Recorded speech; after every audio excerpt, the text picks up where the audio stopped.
Union government मरकजी हुकूमत के 12 साल मुकम्मल होने पर जो कारकर्दगी रही है, जो उपलब्धियां, जो अचीवमेंट्स रही है, वो आप जो प्रेस मीडिया के माध्यम से हम आम जनता तक पहुंचाने की कोशिश करेंगे। साथियों, हम सब जानते हैं कि पिछले 12 साल से नरेंद्र मोदी जी के लीडरशिप में एनडीए बीजेपी की हुकूमत मरकज में कायम है और किसी भी मुल्क में या किसी भी स्टेट में, कहीं पे भी, किसी भी टेरिटरी में जब कोई हुकूमत होती है, हुकूमत बनती है, तो लोगों को कुछ उम्मीदें, लोगों को कुछ आशाएं, एक्सपेक्टेशंस उस हुकूमत से रहती हैं। खासकर पब्लिक वेलफेयर के इश्यूज जितने भी हैं, लोगों को day to day routine life में जो प्रॉब्लम्स सामने आती हैं,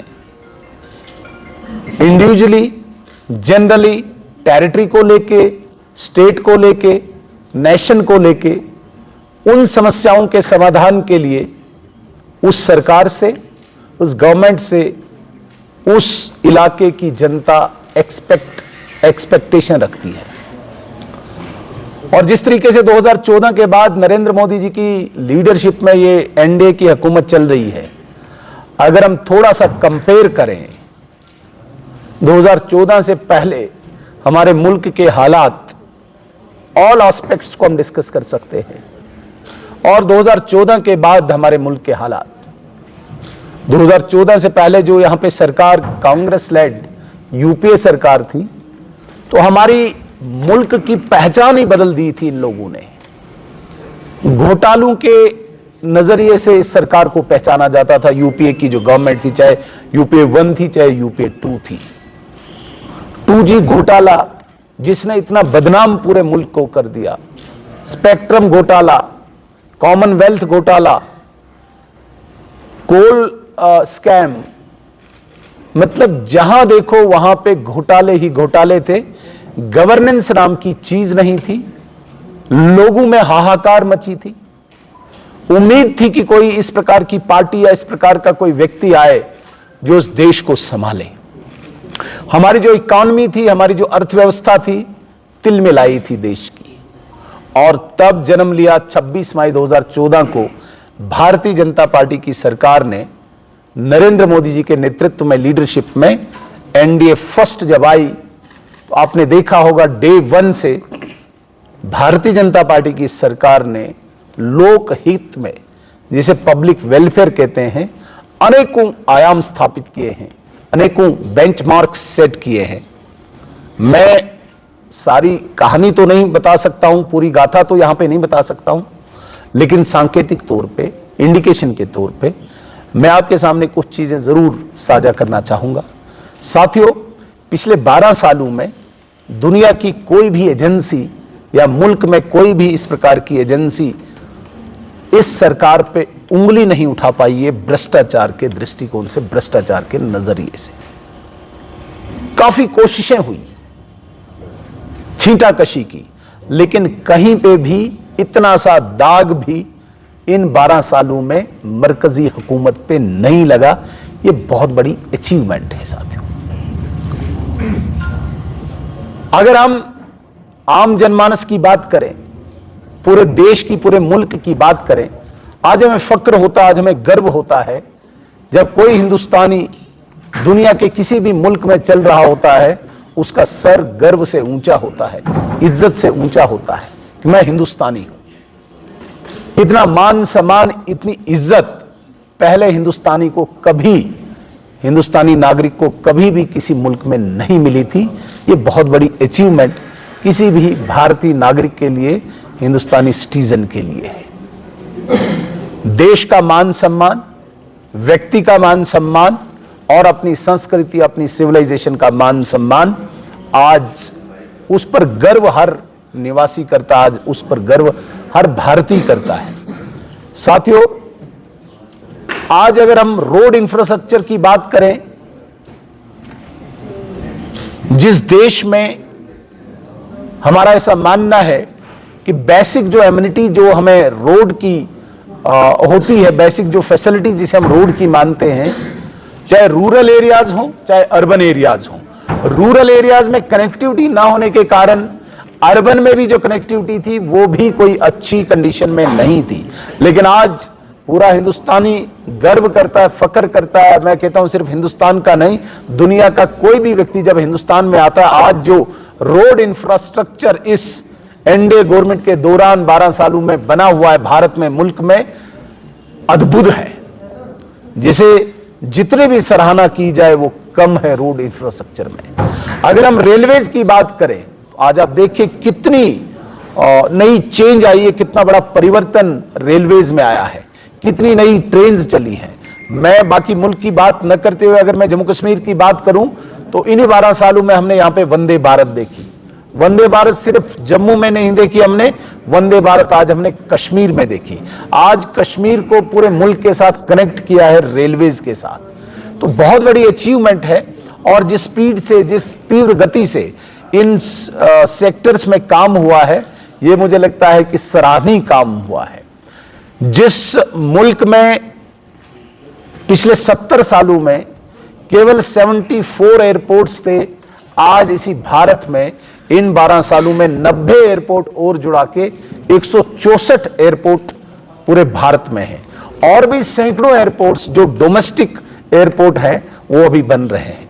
साथियों, जिस मुल्क में कोरोना जैसी महामारी एक चैलेंज और एक चुनौती के रूप में आई थी, जिस चुनौती ने बाकी मुल्कों की अर्थव्यवस्था को तहस नहस कर दिया, बाकी मुल्कों की हेल्थ स्ट्रक्चर को तहस नहस कर दिया, सिस्टम को तहस नहस कर दिया, वहीं पे अगर हम देखें इस कोरोना की महामारी को जिस प्रकार से हमने फेस किया है, भारत उससे भी उभर के आया और स्ट्रॉन्ग ग्रोथ रेट जीडीपी हमने प्रस्तुत की है देश के सामने, दुनिया के सामने।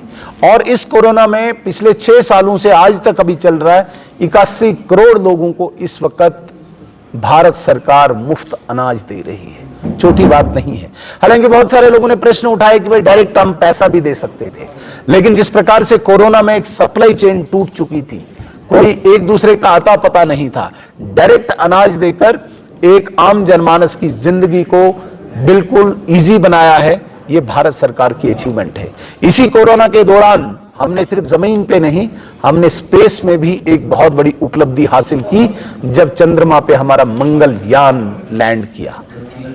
साथियों, भारत सरकार ने चाहे इंफरादी हो जिसे हम इंडिविजुअल कहते हैं, चाहे इज्तिमाई हो जिसे हम कलेक्टिव कहते हैं, हर फ्रंट पे काम किया है। अगर एक गरीब की जिंदगी में जो चैलेंजेस, जो प्रॉब्लम्स रोज वो फेस करता था, चाहे गैस को लेके, बिजली को लेके, पानी को लेके, सड़क को लेके, इलाज को लेके, पढ़ाई को लेके, उसके हर फील्ड में भारत सरकार ने इस पूरे देश के हर खित्ते में, मैं कहता हूं कि किसी भी कोने में कोई आम गरीब रहता हो, वहां तक पहुंचने का एक प्रयास किया है।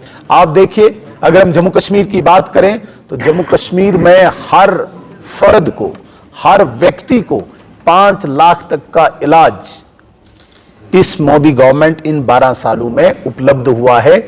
जिस गरीब को कभी जमीन बेचनी पड़ती थी, जिस गरीब को कभी कोई माल मवेशी बेचना पड़ता था छोटे से इलाज के लिए, आज उस गरीब के हाथ में 5 लाख का कार्ड देके भारत सरकार ने इन गरीबों की जिंदगी को आसान बनाया है।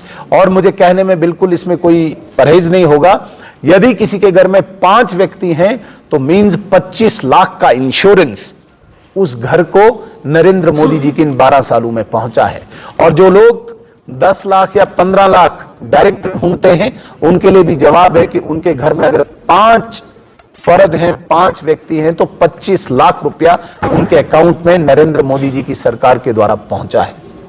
साथियों, अभी तक जम्मू कश्मीर में लगभग 12 लाख घरों में हमने उज्ज्वला योजना के तहत गैस कनेक्शन पहुंचाया है। जिन 12 लाख लोगों को पता ही नहीं था कि गैस कनेक्शन भी कोई चीज होती है, जिनके घरों में माताएं धुएं से अपनी आंखें खो चुकी थी, उन लोगों तक, उन घरों तक 12 लाख गैस कनेक्शन पहुंचाना बहुत बड़ी उपलब्धि है। और सिर्फ गैस कनेक्शन नहीं, ऐसे 12 लाख लोगों के पास हमने डायरेक्ट बेनिफिट ट्रांसफर के तहत 6,000 रुपया सालाना किसान सम्मान निधि योजना के तहत फायदा पहुंचाया है। जल जीवन मिशन के तहत, हालांकि जम्मू कश्मीर में अभी एबेंडेंड है, अभी रुका हुआ है बहुत सारा काम, उसमें चूंकि आज मैं शुद्ध रूप से प्योरली अपनी अचीवमेंट्स बताना चाह रहा हूं, मैं यहां पे अभी तनकीद नहीं करना चाह रहा हूं, लेकिन जल जीवन मिशन अगर कहीं पे रुका है, उसमें यहां की सरकार को, यहां की गवर्नमेंट को थोड़ा सा इंट्रोस्पेक्ट करना होगा कि भारत सरकार ने अगर हजारों करोड़ रुपया यहां के लोगों के लिए, आम जनमानस के लिए, पानी के लिए दिया है, वो हम पहुंचा क्यों नहीं रहे। आप देखिए अनेकों स्कीम्स, बिजली, इस इलेक्ट्रिसिटी में इसको आर्गुमेंटेशन करना और गांव-गांव तक बिजली पहुंचाना, मैं कहता हूं कि जो हमने इसमें उपलब्धि, जो हमने अचीवमेंट इसमें हासिल की है, वो लाजवाब है, शानदार है। साथियों, आज डिजिटल जो ट्रांजिशन हो रही है, इसमें पूरा भारत पूरे ग्लोब में नंबर 1 है। जिस डिजिटल ट्रांजिशन के लिए कभी भारत के गृह मंत्री पी चिदम्बरम साहब ने कहा था कि मुल्क में बड़ा मुश्किल है, एक सब्जी वाला जो पढ़ा लिखा नहीं है वो डिजिटल ट्रांजिशन कैसे करेगा, एक नाई की दुकान करने वाला डिजिटल ट्रांजिशन कैसे करेगा। 2011 में उन्होंने एक वक्तव्य दिया था, और उसी भारत में आज 49% पूरे दुनिया का शेर डिजिटल ट्रांजिशन का होके नंबर 1 स्थान पे है आज। और नंबर 1 स्थान में हम सिर्फ डिजिटल ट्रांजिशन में नहीं है, अगर हम देखें सौर ऊर्जा, जिसे हम सोलर एनर्जी कहते हैं, सोलर एनर्जी को टैप करने के लिए भारत इस वक्त ग्लोबल लीडर बना हुआ है। पूरे दुनिया में अगर 1 नंबर पे कोई सोलर एनर्जी को टैप करने वाला मुल्क है, वो भारत है। साथियों, मैं मुल्क की बातें करते करते अगर जम्मू कश्मीर की बात करूं, तो यहां पे भी आप देखिए, जम्मू और कश्मीर के बीच में एक ही कौमी शाहरा था, और इस कौमी शाहरा पे चलने वाला कोई व्यक्ति